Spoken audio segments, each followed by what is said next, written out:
Let's create a box for start so we have something to work on.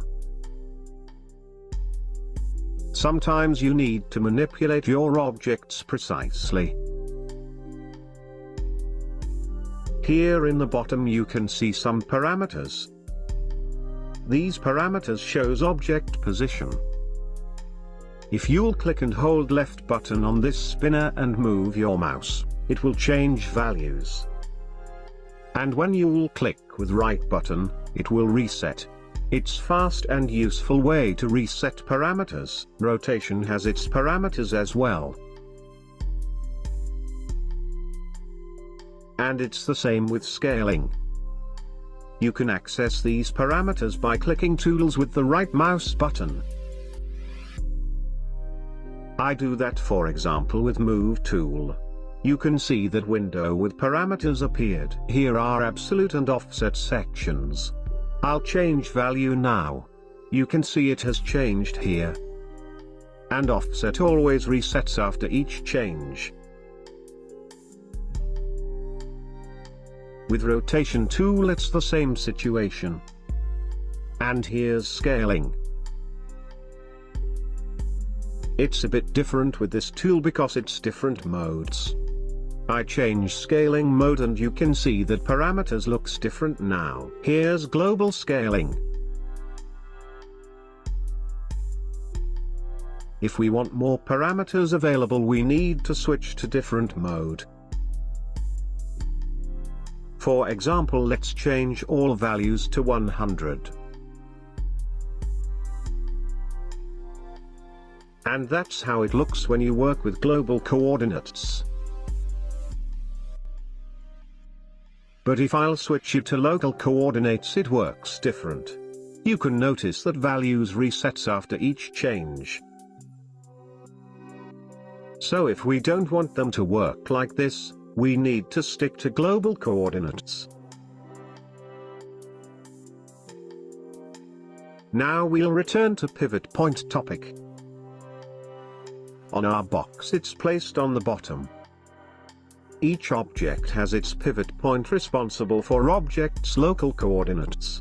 It helps to manipulate this object. But we may want to modify object's pivot point, to move or to rotate it. To do that you need to go to Hierarchy tab. And here's Affect Pivot Only button. Just click it to turn it on and now you're ready to manipulate pivot point. As you can notice, when I move pivot point, I can use precise values here. Our box has been moved up exactly 25 centimeters now. And for example let's go to Modify tab where you can find all parameters of your selected object. We can see that our object is 48 centimeters high. Let's copy this height value with Ctrl+C shortcut. Now get back to Hierarchy tab and turn on Affect Pivot Only again, and paste height value here. And now our pivot point is perfectly placed on the top of our object.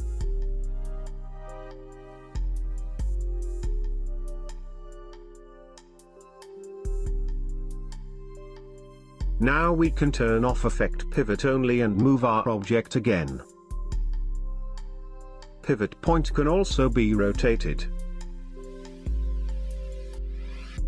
Here's Affect Object Only that works the other way around. This means that we can move our object without moving its pivot point.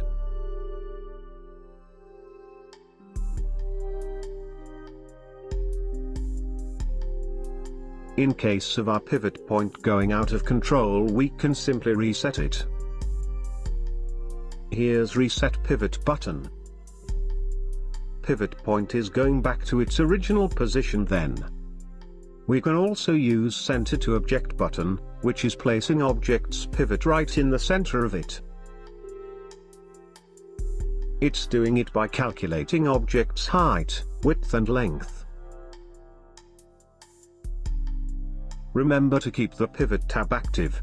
It's active by default, but there is always a chance that one of the others will be accidentally clicked. Now I'll create some additional objects and we'll talk about linking.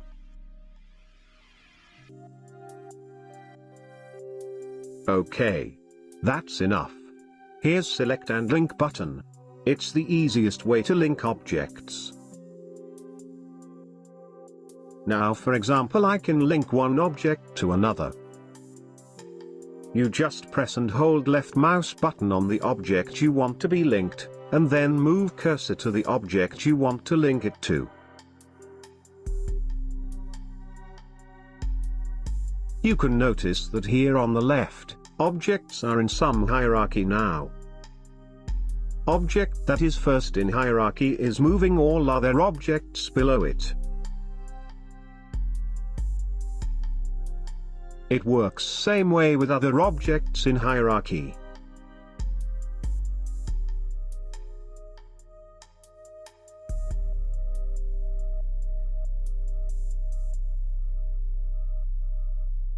As you can see, the list of objects in the hierarchy can be expanded and collapsed.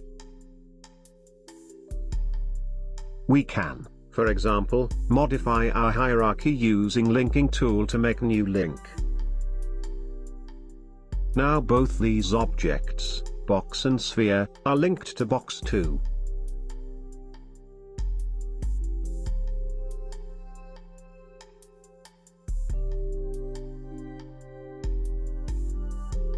When I rotate box 2 now, box 3 and sphere will rotate too. To make it more visible I'll change our sphere position. Now you can clearly see the effect of this linking. Objects can be unlinked, which can be done with Unlinked Selection button.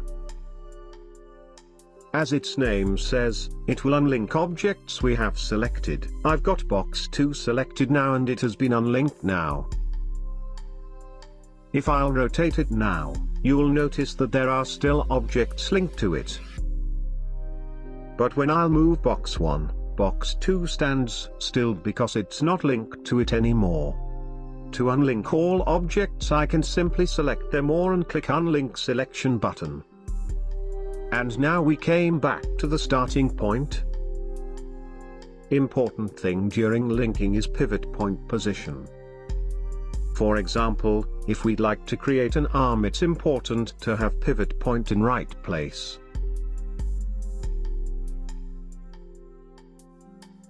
I'll link this green box to the pink one.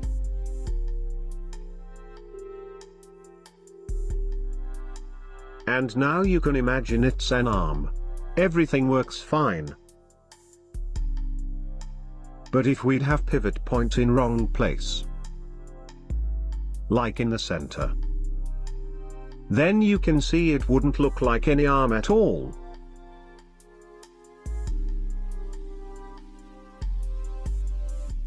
So you see now, that pivot point needs to be placed in right place.